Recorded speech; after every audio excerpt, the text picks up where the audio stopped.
The CEO and employees of the company having a meeting about their new project.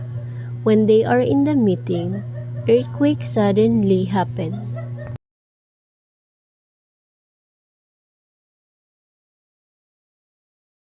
Everyone, get to cover, drop cover, and hold on.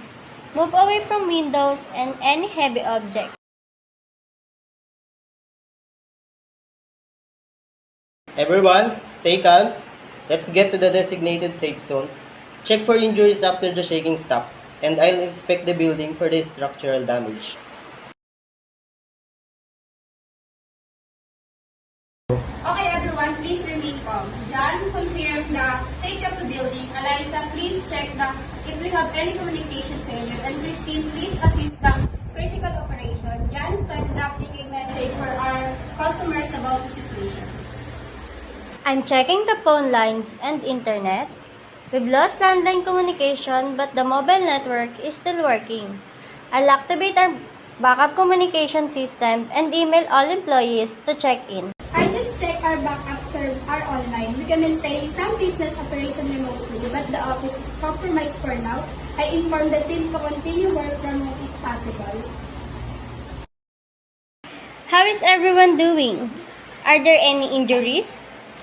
I'm coordinating to provide medical help where needed. We'll also set up counseling for anyone who's feeling shaken. Building structurally sound for now, but we need to evacuate the employees to the parking lot in case of aftershock. I'll organize an evacuate procedure once the immediate danger is over. I just sent out an email to our clients letting them know that there has been an earthquake. But we are safe and working on resuming normal operation as soon as possible. I asked them to bear with us in case of any delays. Eliza, keep me posted on communication channels. I'll want everyone informed of their safety and updates. Christine, make sure to inform the leadership team if there are any updates on business continuity. We all have to move to remote work immediately. We have limited service at the moment, but I rerouted everything to cloud-based platforms for seamless work.